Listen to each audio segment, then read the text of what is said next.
just looking at it makes me so excited because I absolutely love American trucks. Yet some say that these sort of cars are useless, pointless, bad for environment, and they should in fact become obsolete. You bores. Let's unwrap the Raptor. We've got a lot to get through. Off-road, on-road, launch control. If you like fun, please do continue watching. 1, 2, 3.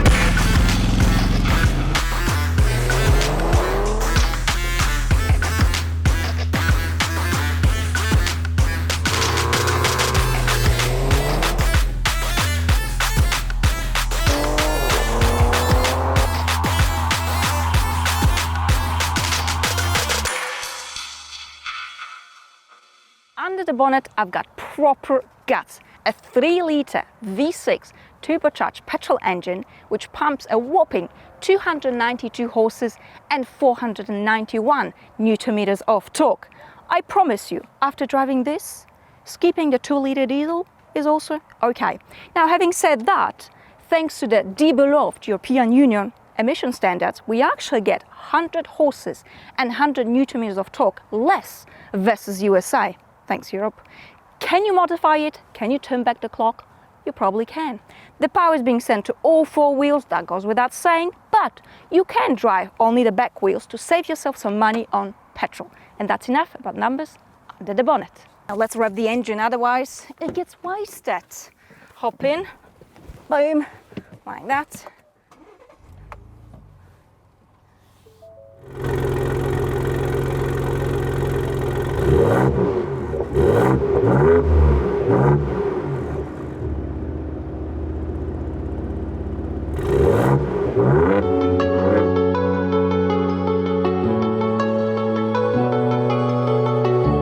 Right, off we go off-road. First thing is first, we're going to fiddle with driving modes.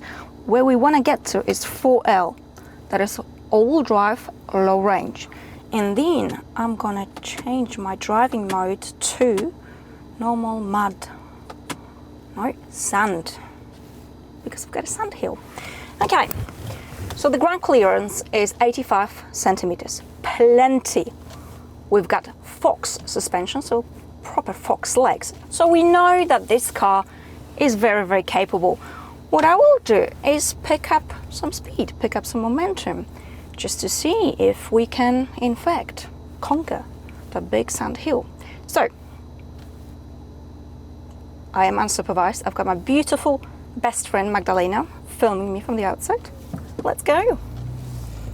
I reckon it's not going to be too hard, but you never know with me. After all, I am blonde, but to be honest with you, no. It's just like, what can I say? It's like a walk in the park, literally. You've got fantastic cameras. There you go.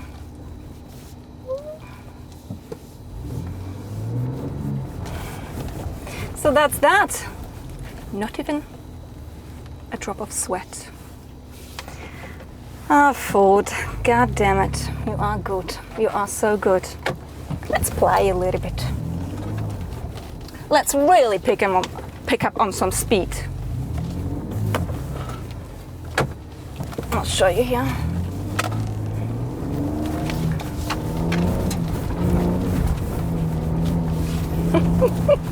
It feels so bloody powerful. It's unbelievable. And it drifts so amazingly. Boom.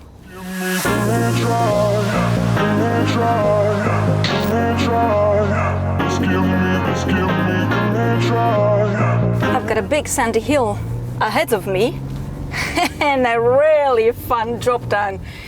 Quite dangerous, in fact. But should be all right. I tell you what, this is not for the faint-hearted. Not at all. And I'm on 3 wheels. Fun! The suspension jumps, it adjusts, it plays. I have never experienced a car like this in my entire life, where hardcore off-roading just feels so comforting, for the body and for the mind. It's like a spa for me. It's unbelievable. Unbelievable. Actually, might go up that hill. I won't. I tell you what, this is a jack of all trades, and it's a master of off-roads. It's absolutely phenomenal.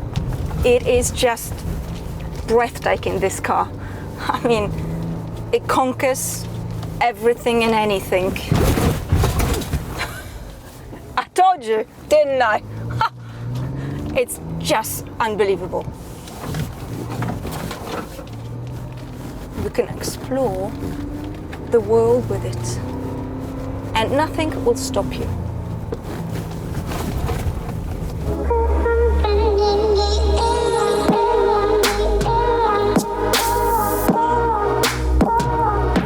Ford declares that this car will do 0 to 100 in 7.9 seconds. I am, of course, going to find out for myself, just for good measure. Making sure I am in all drive to give me that more shove. Sport mode. Activated. Electronic stability control. Let's deactivate that if we can. Yes, we can. Very good. Automatic start and stop button deactivated. So all the nannies are off. It's just me and my Americana. Foot on the brake, foot on the throttle. Oh, let's warm you up, you American beast. Off we go. I like my launch control. God damn it. Excuse my language. So, what's my results?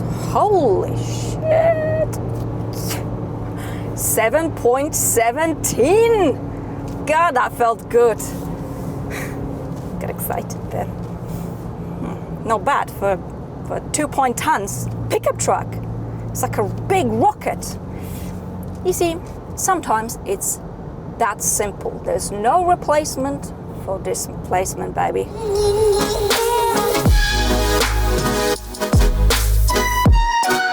Okay, first and foremost, whether you off-road or on-road, you are the boss. You are the king, and the road is yours. But if you're paying £46,000 for a car, unless you're filthy rich and you just treat it as an off-road toy exclusively, this subject is off the table. But if not, you still want to know how this car feels on a regular road as a daily driver. Because to be brutally honest, most pickup trucks drive like a pig. To carry, well, a pig. Yeah, this is actually really good. It's comfy, it's quiet, very similar to an SUV. Even on the motorway at higher speeds, it remains peaceful. Sure, there's a little bit of wind whistle, but hey, it is a big box on stilts. It's just pure physics. But if I compare it to a regular SUV, and I'm referring to the likes of Ford SUVs, Volkswagen SUVs, not premium SUVs, the differences are actually paper thin. I have driven the previous generation of Raptor through Morocco. This has been further improved. And if you think roads in the UK or USA are bad, well, think again. Because a road over there is not a road as you know it. I've driven for hours and it was actually okay. So Ford, you've done a bloody good job with this.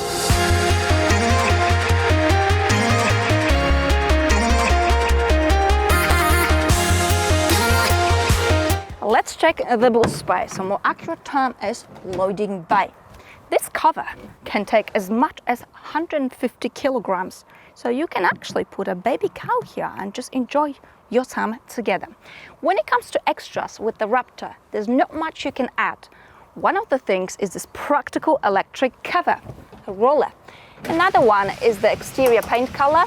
And another one are those hideous stickers. Personally, I don't think you need them, but that's just my opinion. Let's hop in, shall we? 1850 liters of space. Here we've got two sockets, 12 volt and 230 volt. So if you want to use a hairdryer or a laptop, for example, I mean, there are other things you can use. You can do that. I love this space. It comes in ever so practical. And that is enough. How about the boot space? Let's check the back seat. I think those running boards are pretty much a must. Otherwise, you will get your trousers stained. Hop in. The space here is actually all right. You've got plenty for your knees, good headroom. The seating position is a bit straight up, like a schoolgirl. Don't you go there. Middle seat is okay-ish. Your knees are in close proximity to your face, just so you know, but it's fine for a child. Here you've got 230-volt socket, USB port and USB-C port. But for two even tall adults, the space here is just fine.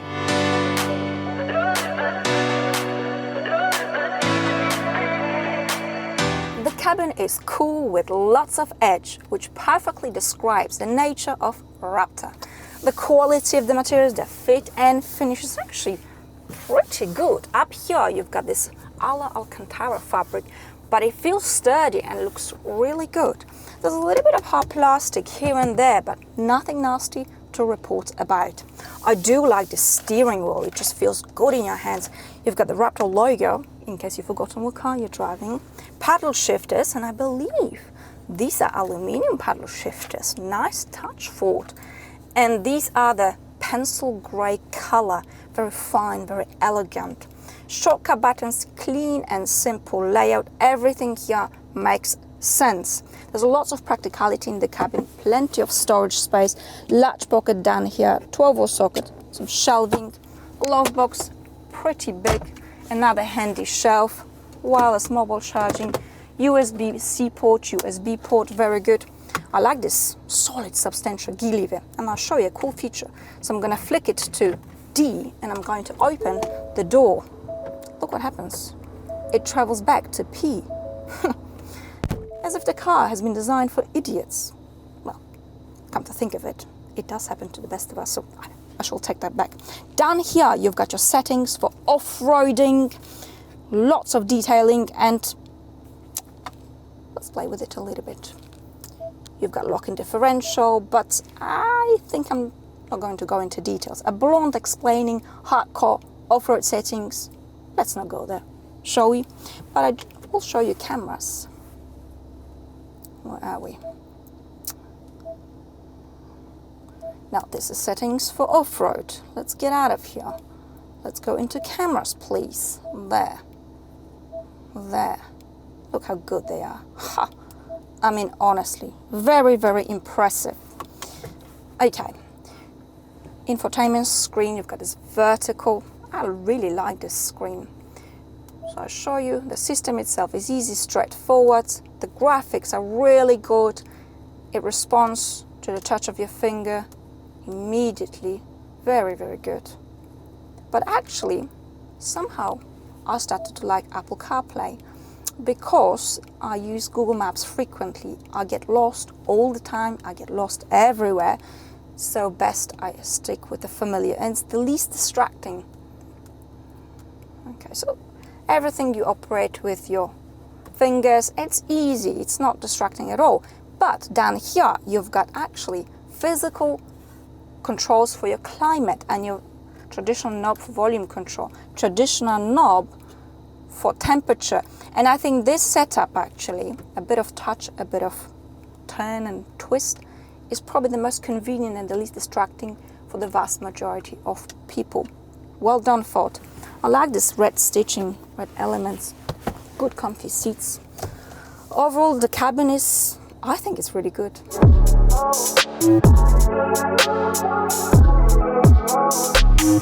Seeing this car on American roads is, well, just daily bread, but in Europe, it really turns heads. It is such a show-off. But at first sight, it looks huge. Maneuvering and driving this car is not hard at all. You still have to consider the length, 5.5 meters, because in many car parks, your ass will simply be sticking out. But otherwise, you've got a good view over the bonnet, fantastic cameras, responsive steering. You do feel some weight added to the steering, which is a good thing. Otherwise, it would feel like a light carousel that you can't control. Now, on a twisty road, it sits flat, it feels stable. We're not small, 2.5 tons, huh? But unlike most pickup trucks, it doesn't fidget, it doesn't dance. This Fox suspension really gets it together because it handles the corners really well and there's no sensation of capsizing whatsoever. I'm gonna floor it.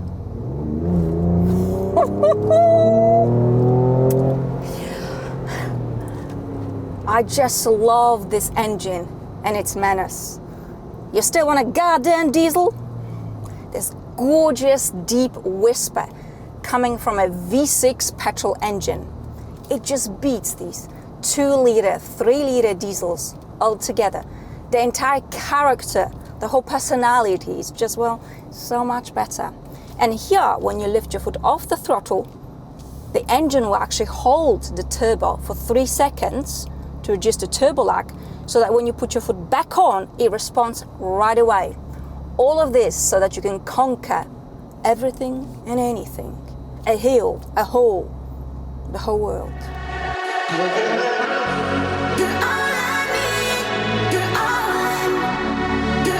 Having said that, yesterday I've had an interesting experience, to say the least. I was driving back home several hours on the motorway. When I do overtake in this car, I do it efficiently, yet with grace and finesse. I am not in some sort of mad rush. Also, have you seen petrol prices? My point precisely. Yet it appears as if yesterday everybody on the passing lane in Poland was in fact in mad rush. The likes of X1, X3, Q3, they were tailing me like psychopaths. I look in the mirror and that look says it all. I can do it. Darling, no you can't.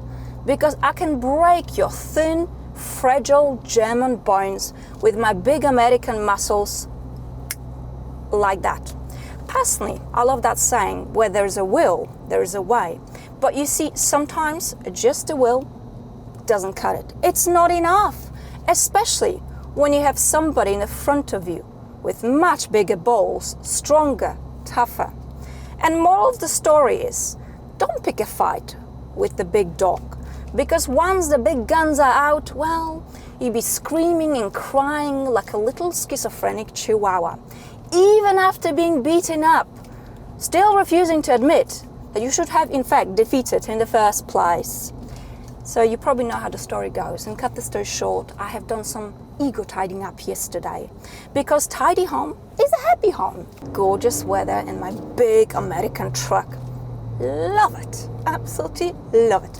Now, in terms of fuel economy, so once you start engaging in those frisky off-road games, you take this car to a congested city, be prepared to spend over 20 liters. But if you take it easy, relatively speaking, without nanning the throttle pedal, throwing a long distance journey, about 12 to 13 liters.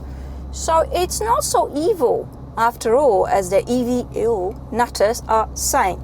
Let's not forget that this is a working machine. This is a useful car with purpose. Now, whatever that purpose might be for you, well, that's up to you.